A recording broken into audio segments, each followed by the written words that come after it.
As you all know Canada की job market काफ़ी ख़राब है, रिसेशन चल रहा है, चीज़ें बहुत महंगी है, अपॉर्चुनिटी जॉब्स बिल्कुल भी नहीं है। डज़न्ट मैटर आप किसी प्रोविंस में जाते हो, डज़न्ट मैटर आप किसी भी सिटी में जाते हो, कोई टाउन हो, मेट्रोपॉलिटन सिटी हो, रूरल एरिया हो, मतलब कहीं भी जाओगे अपॉर्चुनिटीज़ बहुत कम है, जॉब्स बहुत कम है और अगर आपके पास स्किल्स नहीं होंगे it would be very hard for you. तो मैं इस वीडियो में को अपना एक्सपीरियंस शेयर करूँगा, what you have to do, if you are coming to Canada या कनाडा में ऑलरेडी हो, इससे आपकी पीआर में भी आपको हेल्प मिले, आपको अपॉर्चुनिटी जॉब्स में भी आपको हेल्प मिले, and what kind of skills you have to learn and which province you have to go, इसमें आपको पीआर में भी हेल्प मिले एंड साथ ही आपको जॉब्स में भी हेल्प मिले, एंड आपको कहाँ का अप्लाई करना चाहिए, क्या करना चाहिए। I will tell you each and everything, so watch this video till the end and I will try my best कि मैं वीडियो को शॉर्ट रखूँ। अब जो है मैक्सिमम जो स्टूडेंट्स आते हैं, मैक्सिमम जो लोग आते हैं, डजंट मैटर किसी भी कंट्री से हो, स्पेशली इंडिया से, तो सब के सब स्टडी वीज़ा पे आते हैं, क्योंकि study visa is one of the easiest way to get into the Canada, to come into the Canada. लेकिन अगर आप स्टडी परमिट पे आ रहे हो, आप सिर्फ 20 घंटे काम कर सकते हो। अभी तो अप्रैल 30 तक 2024 तक आप 40 आवर्स तक काम कर सकते हो, अनलिमिटेड वर्क कर सकते हो। लेकिन अगर आप मई इनटेक में आओगे, सितंबर इनटेक में आओगे 2024 में, उसके बाद आओगे, तो उस टाइम आप या तो 20 घंटे काम कर पाओगे या according to the immigration minister जिन्होंने बोला है कि 30 आवर्स कर देंगे, लेकिन उसका कोई रिलेवेंस नहीं है क्योंकि उसे अब तक इम्प्लीमेंट नहीं किया गया है। अगर इम्प्लीमेंट कर दिया जाता है तो आप 30 घंटे काम कर सकते हो, लेकिन 30 घंटे में आपके सारी चीज़ें नहीं निकल सकती, आपका सारा एक्सपेंस नहीं निकल सकता। It would be very difficult कि आप अपना रेंट पे कर पाओ, अपने एक्सपेंस पे कर पाओ, अपने ग्रॉसरीज ले कर पाओ। मतलब आप ये मान लो कि आप अपने रेंट आप पे कर पाओगे, ग्रॉसरीज भी खरीद लोगे, लेकिन अगर आपके माइंड में ये भी होगा कि हमको यार सेमेस्टर की फ़ीस भी पे करनी है, नेक्स्ट ईयर की फ़ीस भी पे करनी है, बाकी चीज़ें भी पे करनी है, मेरे को कहीं घूमने वूमने भी जाना है, मेरे को गाड़ी भी लेनी है, तो उसकी ईएमआई भी जाएगी। अगर मैं कैश में लेता हूँ तो कैश में भी पे करना है, इंश्योरेंस भी पे करनी है, तो बहुत सारी चीज़ें हैं। देखो खर्चे बहुत सारे हैं और आपके माइंड में एक चीज़ ये भी होती है कि मैं अपनी फैमिली को भी सपोर्ट कर सकूँ। So I would recommend you, advice you, देखो यार मैं आपको ये चीज़ इसलिए बोल रहा हूँ क्योंकि मेरे पास खुद के पास 8 लाइसेंस है और सर्टिफिकेट है। जिस इंडस्ट्री में मैं वर्क करता हूँ, जो बिज़नेस मेरे पास अभी है वो बिल्कुल डिफरेंट है जो मेरे पास एजुकेशन थी इंडिया में और जो मेरे पास जॉब थी इंडिया में। तो मैं आपको अपना एक्सपीरियंस शेयर करूँगा एंड मैं आपको एक ही चीज़ कहूँगा, अपॉर्चुनिटी जॉब्स यहाँ पे बहुत कम है। आप कहीं भी चले जाओ क्योंकि इमिग्रेंट्स बहुत आते जा रहे हैं, refugee, international student study permit पे, एलएमआई पे, वर्क परमिट पे, स्पाउस वीज़ा पे, डिफरेंट वीज़ा पे। अब सबको जॉब नहीं मिल सकती, तो मैं आपको इसमें ये नहीं कहूँगा कि आप जॉब लो, मैं आपको एक ही चीज़ कहूँगा, अपॉर्चुनिटी को क्रिएट करो। अब क्रिएट करते कैसे है, मैं ज़्यादा डीप में नहीं जाऊँगा, मैं आपको ब्रीफ में बताऊँगा कि कैसे कैसे अपॉर्चुनिटी आप क्रिएट कर सकते हो और कैसे आप अपनी लाइफ को यहाँ पे बढ़िया तरीके से जी सकते हो और अपने सारे एक्सपेंसेस, सारे अपने बाकी एक्सपेंसेस भी, लेजर एक्सपेंसेस भी आप निकाल पाओगे आराम से। सबसे पहला जो सबसे इंपॉर्टेंट स्किल है वो ये स्किल है ड्राइविंग लाइसेंस। मैं आपको एक ही चीज़ एडवाइस करूँगा, ड्राइविंग लाइसेंस अपनी होम कंट्री से ज़रूर बना के लाना और साथ में एब्स्ट्रैक्ट लेटर लेके ज़रूर आना। ये मैंने पहले भी बोला हुआ है, लेकिन ड्राइविंग लाइसेंस मैं आपको इतना इस पर थोड़ा सा इम्प्लीमेंट, इस पर ज़्यादा फोर्स करने के लिए क्यों बोलता हूँ, द रीज़न इज़ डैट क्योंकि यहाँ का पब्लिक ट्रांसपोर्टेशन बहुत ख़राब है। आपको अभी नहीं तो कभी ना कभी आपको गाड़ी खरीदनी पड़ेगी और आपके पास ड्राइविंग लाइसेंस होगा तो आपको लॉजिस्टिक कंपनी में आप ऊबर भी चला सकते हो, लॉजिस्टिक कंपनी में वर्क भी कर सकते हो। आपके पास अपॉर्चुनिटी, डिफरेंट जॉब्स आपको मिल जाती है जो ड्राइविंग से रिलेटेड है। अगर आप ऐसी किसी कंपनी में जाते हो जहाँ पे आपको ड्राइविंग से रिलेटेड कोई भी वर्क करना होता है, अगर आपके पास लाइसेंस होगा तो आपको जॉब मिल जाएगी and you will earn a good amount of money. मतलब ये मान लो कि 18 से $20 पर आवर के हिसाब से कमा सकते हो, depending upon the province to province, कम भी हो सकता है, ज़्यादा भी हो सकता है। अब जब मैं बात करता हूँ सर्टिफिकेट की रिगार्डिंग, लाइसेंस के रिगार्डिंग, मैं सर्टिफिकेट लाइसेंस के लिए आपको इसलिए बोलता हूँ कि सर्टिफिकेट लाइसेंस की यहाँ पे आपको इसकी बहुत वैल्यू है। आप किसी भी फील्ड में जाओगे, आप जॉब करोगे, बिजनेस करोगे, you need a certificate, you need a license की आपको, डैट मीन्स कि आपको उस चीज़ में एक्सपर्टीज़ है। लाइसेंस सर्टिफिकेट किसी भी चीज़ का हो सकता है, चाहे वो वेब डिज़ाइनिंग का हो, वेब डेवलपर का हो, बार्बर का हो, शेफ़ का हो, कुकिंग का हो, या प्लम्बर, मैकेनिक, इलेक्ट्रीशियन, कारपेंट्री का हो, या बहुत सारी चीज़ें होती है। डिजिटल मार्केटिंग के रिगार्डिंग हो, आप किसी कंस्ट्रक्शन फील्ड में वर्क करते हो, इलेक्ट्रीशियन हो, आप इंजीनियर हो, आपको उसके लिए भी सर्टिफिकेट लाइसेंस की रिक्वायरमेंट पड़ती है। एंड ट्रस्ट मी, आप डजेंट मैटर आप कहीं भी रहते हो, किसी भी प्रोविंस में रहते हो, if you have this, it will help you in terms of job, in terms of opportunity, you will earn a good amount of money। आप अच्छा पैसा कमाओगे, मिनिमम वेज में नहीं कमाओगे। मैं स्टूडेंट्स के लिए भी कह रहा हूँ, आप भी ले सकते हो, लेकिन आपको मैं इसमें एक चीज़ कहना चाहूँगा, सारी चीज़ें, सारे स्किल्स अपनी होम कंट्री सीख के आना। होम कंट्री सीखने का मतलब ये है क्योंकि वहाँ पे सीखोगे, सस्ता पड़ेगा, बारीकियों से समझोगे हर एक चीज़ के रिगार्डिंग। आपको वहाँ से लाइसेंस सर्टिफिकेट लेने की रिक्वायरमेंट नहीं है। आपको लाइसेंस सर्टिफिकेट का टेस्ट आपको ऑनलाइन या ऑफलाइन आपको कनाडा में ही देना होगा, उसी की ही वैल्यू है। तो स्किल्स वहाँ से सीख के आओ और इसे इम्प्लीमेंट यहाँ पे करो, तो that would be much better. देखो स्किल्स बहुत सारे हैं, चाहे वो नेल पेंटिंग के हो, मेकअप आर्टिस्ट हो, हेयर स्टाइलिस्ट के हो, नेल एक्सटेंशन के रिगार्डिंग हो।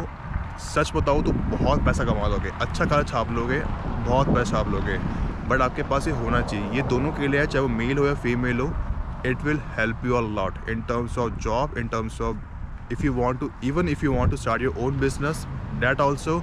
अगर आपके पास इलेक्ट्रिकल इंजीनियर या आपके पास स्किल बेस्ड एक्सपीरियंस है, स्किल ट्रेड का एक्सपीरियंस है, it will help you in the PR also. आपको सीधा 600 पॉइंट्स मिल जाते हैं एक्सप्रेस एंट्री में। अगर आप PNP में ही फाइल लगाते हो, प्रोविंशियल नॉमिनेशन प्रोग्राम के अंदर भी फाइल लगाते हो, it will help you in the PR also. Means आपको PNP में भी हेल्प करेगा और आपको एक्सप्रेस एंट्री के अंदर भी हेल्प करेगा। तो अगर आप कनाडा में आ रहे हो तो make sure you should have multiple skills, otherwise your life would be disaster here. आपको जॉब नहीं मिलेगी और आप अपॉर्चुनिटी ढूंढते रह जाओगे। देखो यहाँ पे जितनी भी जॉब्स मिलती है, अगर आपके पास स्किल्स नहीं है, अगर है भी तब भी वो आपको रेफरेंस कॉन्टैक्ट के थ्रू ही मिलती है। अब आप कहीं भी अप्लाई करते हो, चाहे KGG.ca पे अप्लाई करते हो, jobspec.gc.ca पे अप्लाई करते हो, लिंक्डइन पे अप्लाई करते हो, Indeed.ca पे अप्लाई करते हो, Monster.ca पे अप्लाई करते हो, डिफरेंट जॉब पोर्टल्स है। आप कंपनी के लाइक वेबसाइट पे जाओगे, उनके वहाँ पे जो जॉब ओपनिंग होती है, अगर वहाँ पे अप्लाई करोगे that would be much better as compare to अगर आप किसी जॉब पोर्टल पे अप्लाई करोगे, क्योंकि वहाँ से वो जल्दी आपको रिप्लाई करते हैं। तो मेक श्योर आप कहीं भी किसी भी कंपनी में अप्लाई कर रहे हो, उनकी वेबसाइट पे जाओ, उनके पोर्टल पे जाओ, वहाँ पे उनकी जो पोजीशन ओपन है वहाँ पे लाइक CV का ऑप्शन होता है, वहाँ पे अप्लाई करो, वहाँ पे अपना CV दो और अपना रिज्यूम, अपना CV उसी हिसाब से बना के लाना। मतलब उसमें कट पेस्ट करते रहना अकॉर्डिंग टू द जॉब, क्योंकि जॉब के अकॉर्डिंग कट पेस्ट करते रहोगे, पॉइंट्स ऐड करते रहोगे, पॉइंट्स कम करते रहोगे, आपके चांसेस ज़्यादा है to get an opportunity. So this is my experience and I would say, देखो यार जिस फील्ड में मैं भी वर्क कर रहा हूँ वो उस फील्ड से मेरा कोई लेना देना नहीं है, बट आई वुड से मैं इतना कमा लेता हूँ जितना इंडिया में मैं पूरे 1 साल में कमाता था, वो मैं चीज़ 3 हफ्ते में कमाता हूँ। जो मेरी 3 हफ्ते की इनकम है वो मेरे पूरे इंडिया की पूरे साल की इनकम है। मुझे अपॉर्चुनिटी मिली नहीं है, मेरे को रेफरेंस कॉन्टैक्ट से भी मेरे को अपॉर्चुनिटी नहीं मिली है। मैंने लाइसेंस लिया, मैंने सर्टिफिकेट लिए, मुझे उसके थ्रू जॉब मिली है और वैसे ही मैं उससे अर्न कर रहा हूँ। मेरे पास डिफरेंट बिजनेस भी है, मेरी जॉब भी है, फ्रीलांसिंग वर्क भी है। So this is the way I earn money and this is what I recommend you और advice you can also. If doesn't matter आप स्टूडेंट हो, वर्क परमिट पे हो, PR हो, कैनेडियन सिटीजन हो, सभी के लिए। कुछ लेसेस मेरे माइंड से स्किप हो गए थे जो मैं अभी बोलना चाहता हूँ, वो है इंश्योरेंस के रिगार्डिंग हो, स्टिचिंग के रिगार्डिंग हो, टेलर जो का इंस्ट्रक्टर हो, जिम इंस्ट्रक्टर हो, अब इनके भी लाइसेंस ले सकते हो। अब इवन टिफ़िन सिस्टम भी स्टार्ट कर सकते हो और ये बहुत बच्चे करते हैं भी, स्पेशली ओंटारियो प्रोविंस में और ब्रिटिश कोलंबिया प्रोविंस में, क्योंकि वहाँ पे पॉपुलेशन इमिग्रेंट्स की या इंडियन सब कॉन्टिनेंट की पॉपुलेशन काफ़ी ज़्यादा है, तो बच्चे टिफ़िन सिस्टम भी स्टार्ट करते हैं। आप फूड हैंडलिंग का लाइसेंस ले लो, मीन्स आप फूड हैंडलिंग का सर्टिफिकेट ले लो, you can start your business and it's very easy. Starting में इशू आ सकता है, it's not a big deal. आपको ऑनलाइन टेस्ट देना होता है, फ़ीस पे करनी होती है, ऑनलाइन टेस्ट देना होता है, 50 क्वेश्चंस होते हैं, 35 क्लियर करने होते हैं and you will get a license और you will get a certificate, not license, you will get a certificate in your email ID।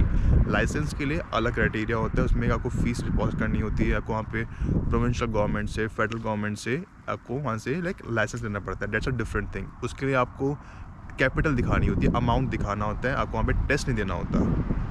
लेकिन सर्टिफिकेट के लिए you have to give a test. And साथ ही साथ learn French, it will help you in the part time, full time job, work from home job भी कर सकते हो, फ्रीलांसिंग वर्क भी कर सकते हो। आपको PR में भी हेल्प मिलती है, डजंट मैटर आप किसी भी प्रोविंस में हो, आप फेडरल लेवल पे लगा लो, PNP में फाइल लगा लो, French will help you a lot. आपको एक्स्ट्रा पॉइंट्स मिलते हैं, लर्न इट, बहुत फ़ायदे में रहोगे। एंड अगर आप बैंक में जॉब भी करना चाहते हो, बैंक में भी जॉब कर सकते हो। अगर आप स्टूडेंट हो, आप बैंक में भी जॉब कर सकते हो। ऐसा नहीं है कि आप स्टूडेंट हो तो बैंक में जॉब नहीं कर सकते, आप वर्क परमिट पे आओगे, आप PR लोगे तब भी जॉब कर सकते हो, नहीं, आप कर सकते हो। उसके लिए आपको सर्टिफिकेट की रिक्वायरमेंट होती है, लेकिन अगर आपको सर्टिफिकेट नहीं लेना, आप वैसे भी इंटरव्यू दे सकते हो। अगर आप क्लियर कर लेते हो, आपको बैंक में जॉब मिल जाती है and that's not a big deal, easy है, बट इट्स ऑल डिपेंड आपके communication skills. So I would recommend you improve your communication skills, it will help you in lots of opportunity, lots of job. आप customer care की job भी कर सकते हो, बहुत सारी अपॉर्चुनिटी आपको मिल सकती है। लेकिन आखिर में एक ही चीज़ कहूँगा, कनाडा में अपॉर्चुनिटी जॉब्स नहीं है, अपॉर्चुनिटी जॉब्स आपको क्रिएट करनी पड़ेगी जिस हिसाब से कनाडा की